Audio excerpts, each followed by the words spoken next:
Greetings, salutations. What's good, everybody? It's your boy Card here, my partner in crime. Hey guys, what's up? It's OTK. And we are here for another Yuri series. This time, instead of Watanabe, we have Watatabe, which is also known as This Monster Wants to Eat Me. Yeah, it's a horror Yuri series. We checked out the trailers for them a little bit ago. I think last week. I think last week, yeah, last week. And essentially we're gonna be jumping right into it. I'm just gonna press this play button. We're gonna get right to it. No other without further ado, like there's no other incident, there's nothing else to really say. You gotta share with me. Yeah, it's October, spooky scary time, right? It's spooky scaries. About to start singing Kingdom Hearts. Oh man.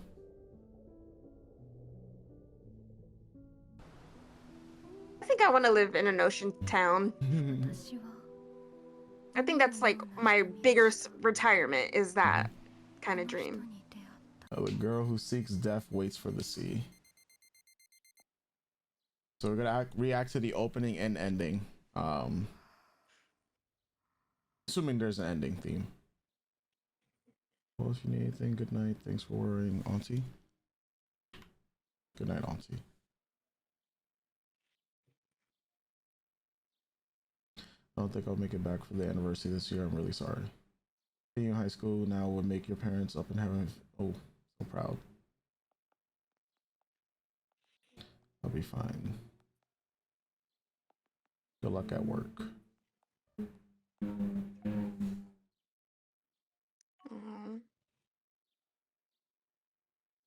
Are you running late? Head to school without me. Be careful, for real. I'm so sorry. And she's about to see all the families.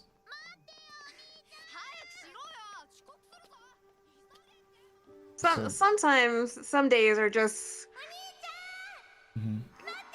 hard. Yeah. And she's most likely feeling survivor's guilt for something that's happened. Ooh.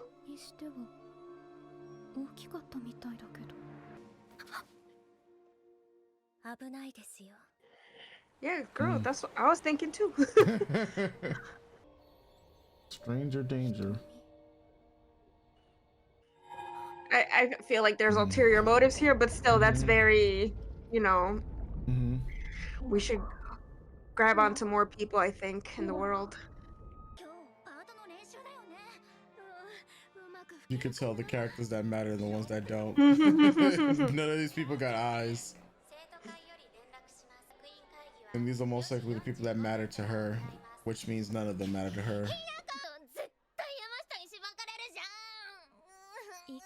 No good.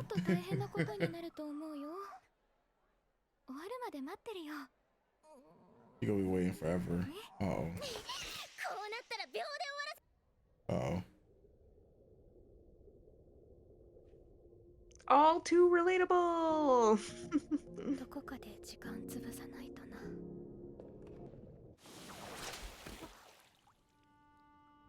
Hello? Okay.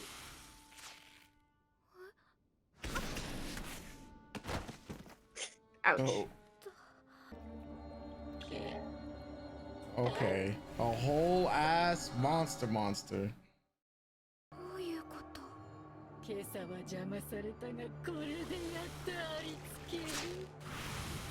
Oh.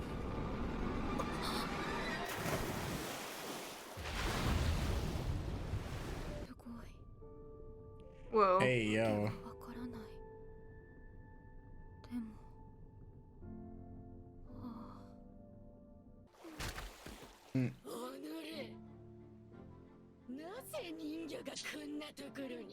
Uh-oh. These hands, though.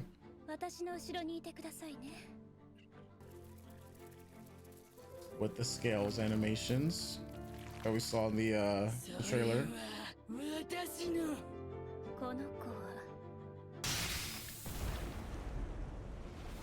Okay.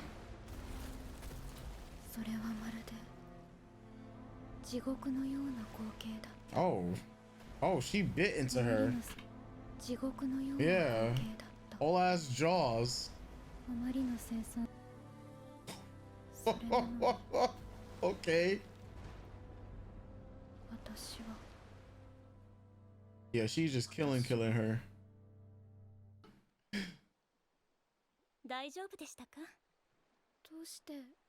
Hello, are you alright? I went by mad fast. Shoot, I think I've got a fever. Sorry if I'm not there tomorrow.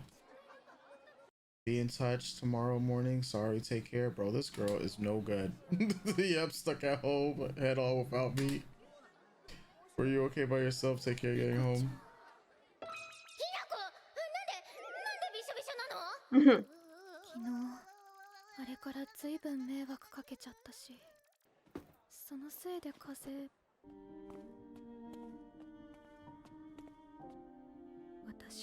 Transfer student?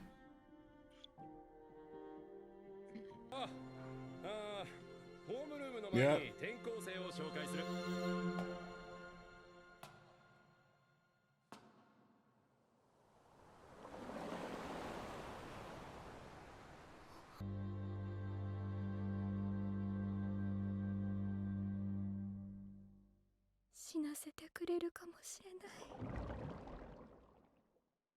Mm. So, with that said, I guess our yap session now begins. What did you think about Watatabe episode 1, aka This Monster Wants to Eat Me? Mm. I think I like the animation. It's very easy. Like that they took a lot of time and effort to definitely display the most important parts, which are, our main characters, um, the water, the beach, the sounds. Yeah, I think it looks very lovely. Mm-hmm. Like, I don't necessarily have a complaint about the animation itself. The story, we talked about it when we watched the trailer, what our thoughts, what we think the show is going to be about, Yeah. and kind of what I said in that watching the episode all the way through reaffirms it, that it feels like it's a story where a young woman is going through a lot. She is suicidal Mm-hmm. and is looking for a way out, but can't quite bring herself to do it on her own. Yeah. And she sees this monster as a god, like a gift from God kind of thing, right? This is my way out. And I can start living, right? In a Mm-hmm. way, because I know that there is an end, because this person has promised me my end. And yeah, I think that's pretty much where we're at. I think um so I think also what I said when we watched the trailers was that it feels like one of those stories where eventually the monster isn't going to want to eat. Like, it's obviously Yeah. whatever's happening in their life is ripening them up. They're waiting for just the right we've seen many stories like that, right? That whether it's a person who's like the chosen one who's just trying to live their life and it's just like, oh my God, why is this monster like on my ass? Yeah. Um, and hijinks ensue, right? This is obviously more of a dramatic, more sensitive topic kind of deal. I'm still holding on to, you kind of touched on it, where it was just like you don't think that she's gonna eat her while she's depressed. Mm-hmm. She's gonna wait till she wants to live because that's like the perfect ripening moment. Yeah. I think what'll happen is she won't eat her at all. That they will both, um, like Hinako will, if this becomes like a hopeful story. That's not to say that this won't turn out that way, but Yeah. if it wants to take the path of hope, that um through friendships, through processing your grief and the pain that you're feeling, and having a support system around you, you will see the beauty in the world, not in the world and in yourself, and you will want to live. Mm-hmm. So I think for Hinako and Shi Shinori is her name, the Shiori. mermaid, Yeah. Shiori. I think if we're gonna go the hopeful route, it'll end with them obviously falling for each other as the story goes on. And through that feeling of love and acceptance and the hunger for either life or death, Hinako decides that she wants to live. Mm-hmm. And Shiori decides that yeah, I think I want to live my life protecting you. If you choose to live, then this is how we will go forward. I will keep all the monsters away from you because you will never stop attracting monsters. Which, is a lovely thought, right? That someone sees you and sees the vibrational energy you have that sadly attracts Mm-hmm. horrible people or horrible situations. And they sees a light in you and want to protect you from the horrible people, horrible situations. I agree with you that she's definitely feeling survivor's guilt. It's hard not to feel a bit isolated when you're the only one who survived, obviously, a very serious tragedy. Mm-hmm. And you have one friend who does seem very protective of you, but I think we all know why she's very protective of her. Sure, it's in the guise of, yeah, she trips and falls and stuff, but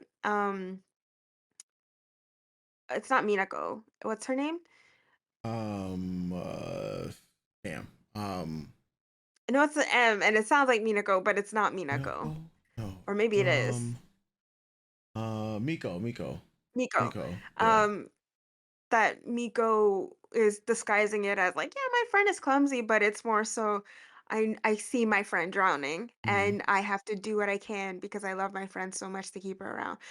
But as, and same with her aunt, right? Her aunt's life is has to take her away and she of course she doesn't want to leave her niece alone, but as we talked about in either the summer Hikaru died or in Kaiju number 8 where I said it's one of the shows we just finished watching where I said just because you're going through difficult times and you need a break from those times to take those breaks, um but it doesn't stop the world around you from moving, Mm-hmm. right?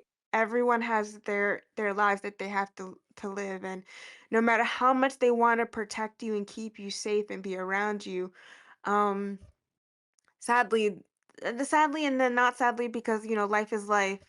They have to, people get sick, people have to work, you know, and it's just that feeling that Hinako gets at the beginning of the episode where you wake up and you don't want to wake up and you don't want to do anything and it just seems like the day is piling on.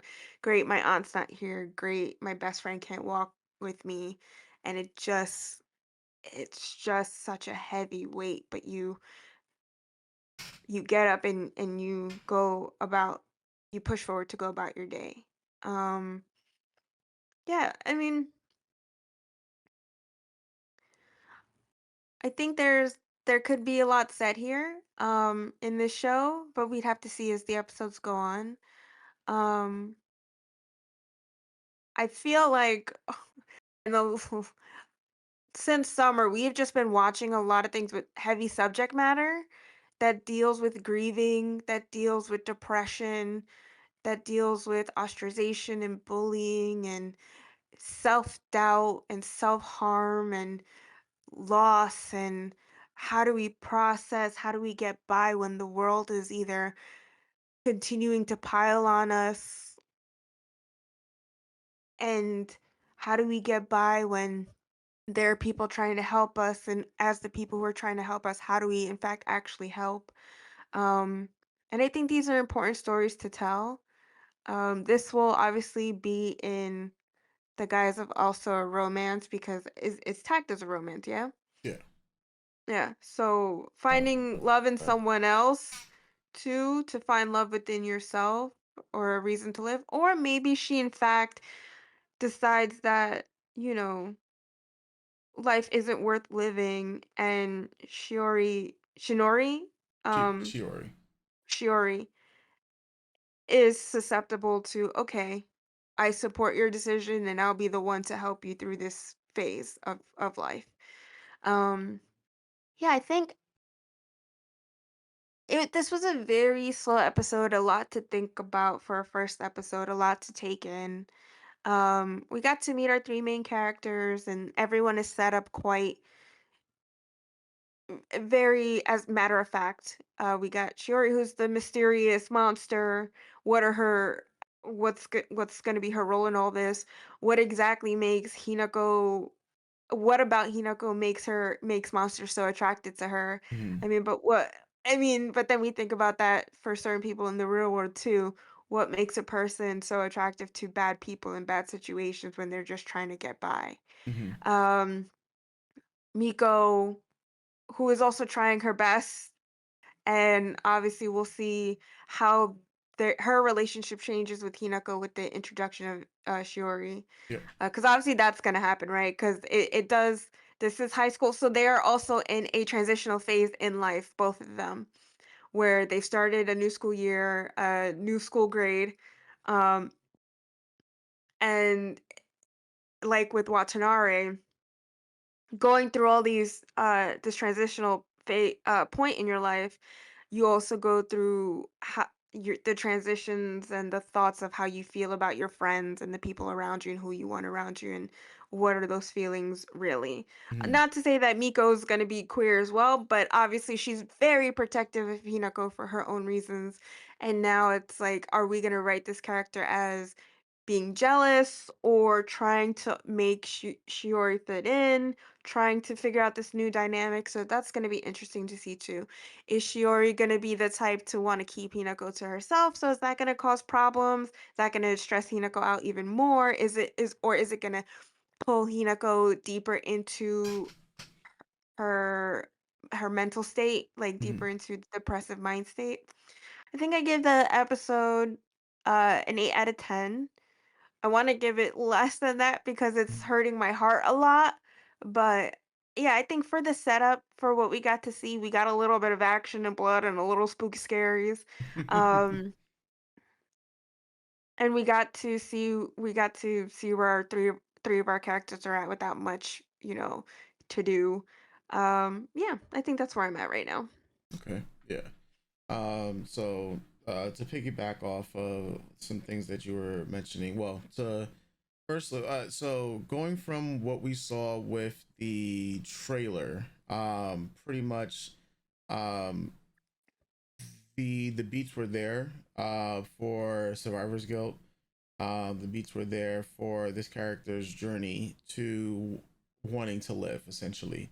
That's pretty much what we placed it. I mean, at this, or the trajectory of where eventually the story is going to become. She's Mhm, going to be placed in a lot of situations where she doesn't care about her life. And if you know, she already doesn't, do her in, then something else would do her in. mm, Or she might try to take her own life at one point in time where things get too suffocating, or in her case, where she's no longer can breathe because she's drowning, right? And mhm, at this point in time, that's what a lot of the illustration that we keep seeing of her just drowning. Like the world is going on, but in her cloister, she's like, she alone is drowning. The mhm, thoughts of seeing other families, seeing other people have like fun times with their brother or sister, those are all the things that she no longer will have. That's what is currently occupying her mind. But she's surrounded by Miko, who is like one of her lifelines at the moment. Miko's a friend. She's one of the only people that she sees in this world. Everybody else doesn't even have a face. And then her aunt, who isn't there. And when essentially when Miko's not there, her aunt isn't there. As she says, she's trying to find essentially things to, I guess, keep her afloat. Otherwise, you'll see her continuing to drown within her emotions. But then she sees, Shiori, who is of the sea. Most likely, the tragedy that happened with her family has to deal with the sea. We did see like a frame or two of, the parents like apologizing and saying that you have to go on.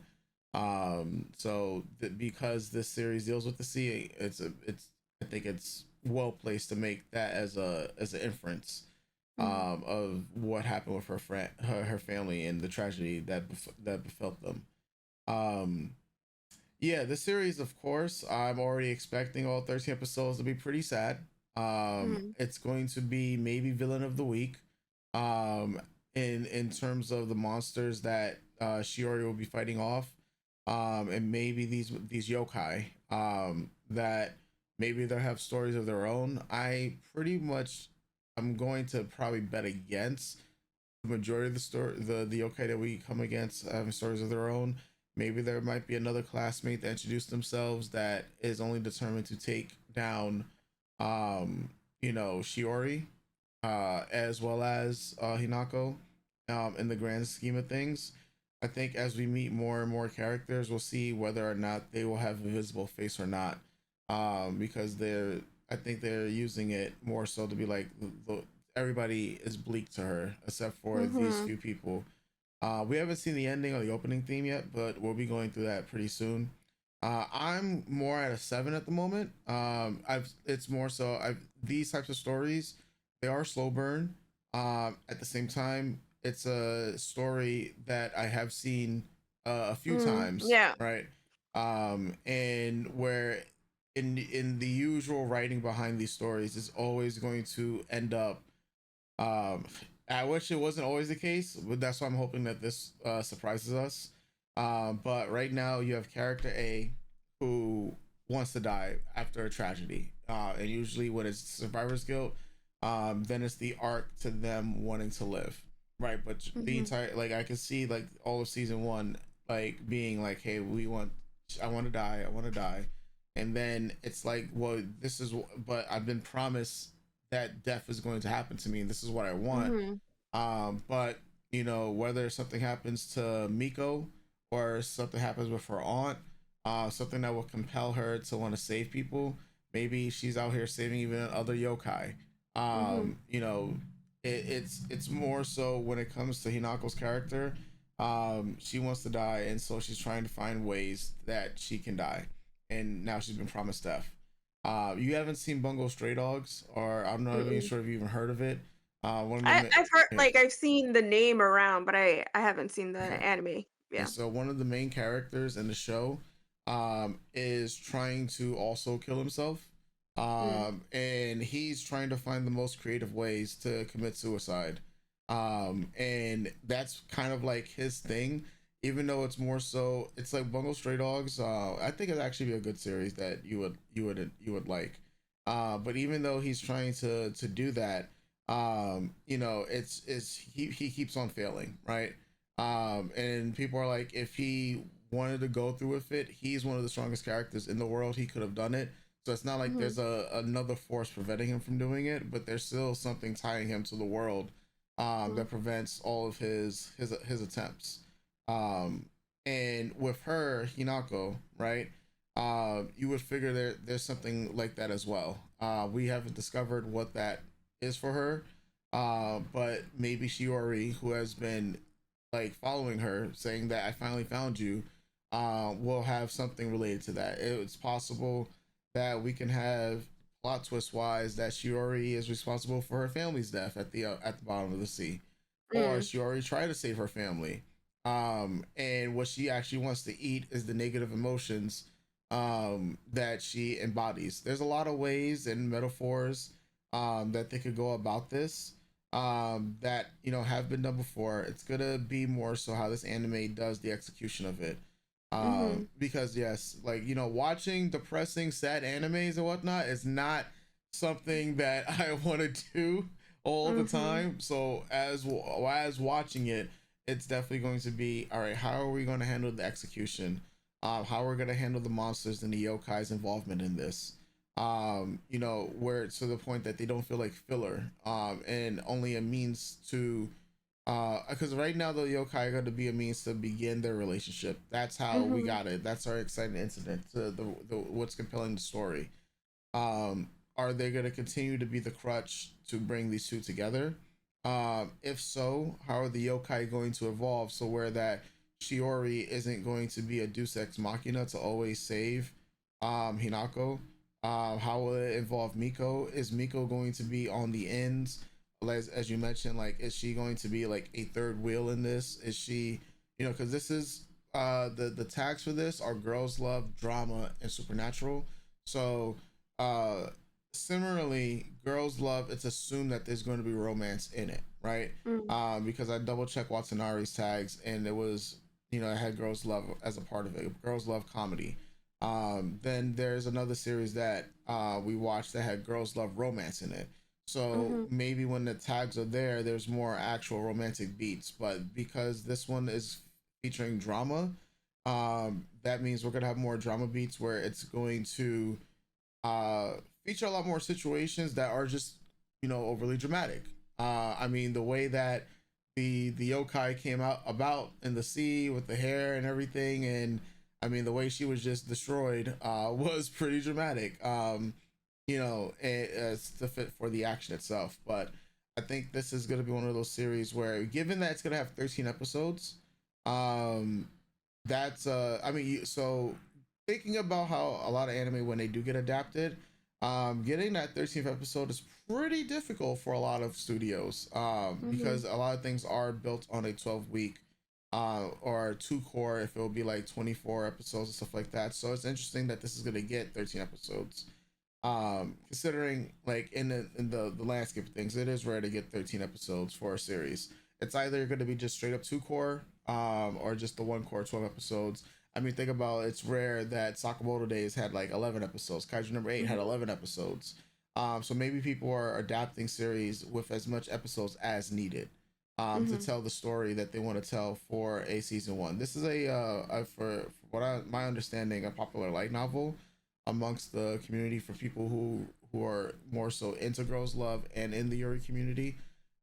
So I'm excited to see exactly the twists and turns that they're going to try to put on the story, to make it different from other stories that try to tell the same exact thing. You know. Mhm. But yeah, that's pretty much just my initial thoughts and first impressions. We'll see how things continue to follow. Like I said, we got 13, well, 12 more weeks of this. So, Mhm. can't wait to see how all three of these girls continue their relationship and what Mhm. becomes of them. So, with that said, folks, I guess we'll be catching you guys for the next video. For those of you that want to see our reaction to the opening and ending, you can check it out on our music channel, which will also be linked in the description bar down below. So, catch you guys for the next video. Stay tuned.